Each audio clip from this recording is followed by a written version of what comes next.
জিজ্ঞেস করি আপনি কোন ক্লাসে পড়তেন, বলে আমি অনার্স পড়তাম, 9-এ পড়তাম। আমি যে 7-এ পড়তাম এটা মাথায় রাখবেন। আপনি অনেক পিচ্ছি ছিলেন। হ্যাঁ, কেমন ছিল সেই আসলে সেই উপলব্ধি বা সেটা ভাষায় প্রকাশ করার মতো না। আমি তখন চকলেট হিরোদের সাথে কাজ করি, আমি এটা আগেও বলেছি।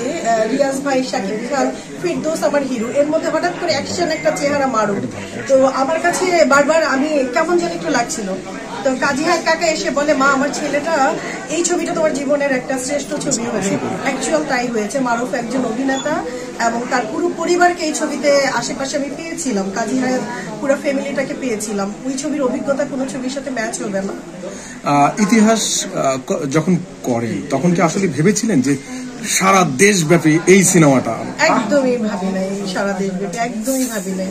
আমি ভাবতেছিলাম যে এটা কি হচ্ছে, কি কাজী হায়াত কাকা সম্পর্কেও যে একটা জ্ঞান থাকবে, আমি কোনো ছবি আগে হলে গিয়ে দেখিনি, আমি জানতাম না। কিন্তু বুঝতাম যে একজন ভালো ডিরেক্টরের কাজ করছি, বাট মারুফ এত ভালো করবে, গল্প এত ভালো হবে, আমার আসলে ধারণাই ছিল। জীবনের শ্রেষ্ঠ সিনেমাটা কোনটা ধরবেন আপনার জন্য?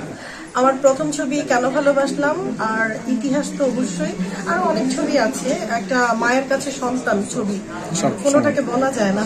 আপু, চিত্রনায়িকা রত্না এখন অবসর সময়টা কিভাবে পার করছে?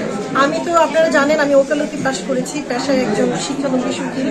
তো আমি আমার জজকোর্টে প্র্যাকটিস করছি, আমার বাচ্চাদেরকে আমি মানুষ করার চেষ্টা করছি। অবসর টাইম এভাবেই কাটে, আর আপনাদের সাথে কাটে, কিছু প্রোগ্রামে আসে। আমার লাস্ট প্রশ্ন, আপনি বলেছেন যে আমি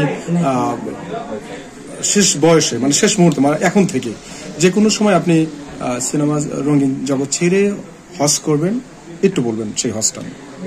আমার ইচ্ছে আছে, আসলে এটা মন মানসিকতাও লাগে। আমার ভিতরে যদি ছটফট করে বা আমি একটা পর্দা করলাম, করার পরে হঠাৎ করে আপনাদের কথা মনে হলো, আমি থাকতে পারলাম না, তো সেই ম্যাচুরিটি ভেতরে আনার চেষ্টা করছি আমি। ইনশাল্লাহ যে কোনো সময় আল্লাহ হেদায়েত দান করে ফেলবে, আমি চেষ্টায় আছি। যেহেতু সেই সময় থেকে আমি সরি বলবো, হয়তো কেউ আমাকে খুঁজেও পাবে না বা খুঁজবেন না, আমি হারিয়ে যাব, এই প্রত্যাশায় আমি আছি, এখনো চেষ্টায় আছি। এবং হজ ইনশাআল্লাহ আমি হজ করবো, আমাকে যেন সেই সুযোগটা আল্লাহ পাক দান করে। থ্যাংক ইউ আপু, থ্যাংক ইউ।